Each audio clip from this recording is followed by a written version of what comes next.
I would say the motivation for wanting to make church a safe place for folks with religious trauma really is rooted in my own history. I guess some of the challenges of addressing religious trauma can get down to just being a source of change in institutions that maybe haven't fully disconnected from ways in which their theology or practices have been traumatizing to folks. Change can be hard in any setting, and when I have tried to paint a different kind of picture of God that celebrates all people, regardless of their gender or who they love, that's met with a great deal of resistance at times because, folks have been taught a certain way and really hold on to that belief, and it matters to them. And so just within church communities itself, evolving in how we practice the faith, of evolving in even what we believe, what we imagine God to want from us, and the kinds of people that God celebrates. Those are real challenges, and we have to work. I think that one's capacity for empathy that's extended towards those with religious trauma is really the key.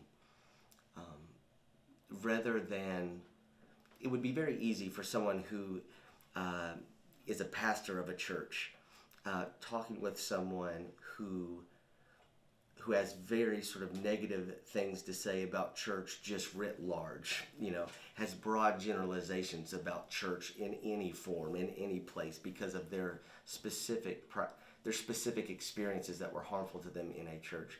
It could be easy to just be very defensive and be like, well, my church isn't like that, or not all churches, but empathy kind of allows you to put that in check and just understand where they're coming from, and just to, rather than make statements that try to defend church, to more ask questions, to be curious about what exactly happened in your story with church, and try to put myself in their shoes and understand the depth of the pain that happened, that they experienced and still do.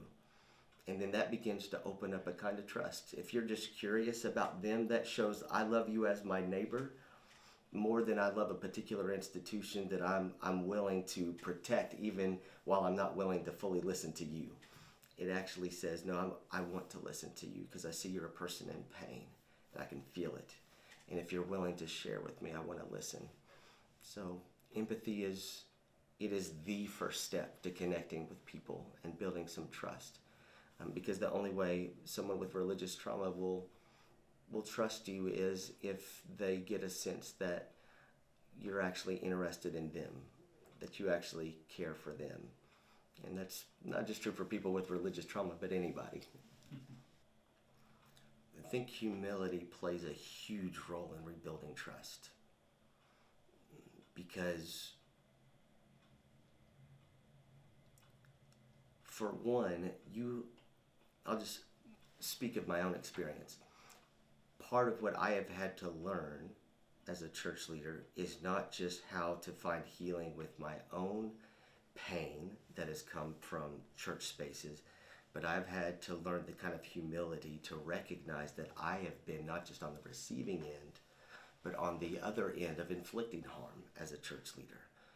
There have been things that I have said, there's been things that I've been a part of, a kind of culture, a church culture that I've been part of the fabric of that has been harmful to others. And while I would much rather not admit that to myself or to God or anybody else, the fact is, when I'm honest with myself, I'm truly humbled to know that there's got to be, here's a good church word, some repentance in there for the ways in which I've been a part of inflicting harm. I've been a part of traumatizing situations. And being able to deal with that with God individually, but also collectively within community, with folks that are committed to help me do better and for us to do better, that goes a long, long, long way. So yes, humility is being willing to say all the bad people that do bad stuff aren't just out there. But that, even in my context, even in my church, even in my own role, we can mess up pretty royally.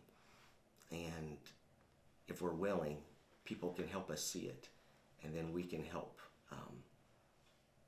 We can help ourselves and help our churches by having the capacity to hear it and also committing to do better.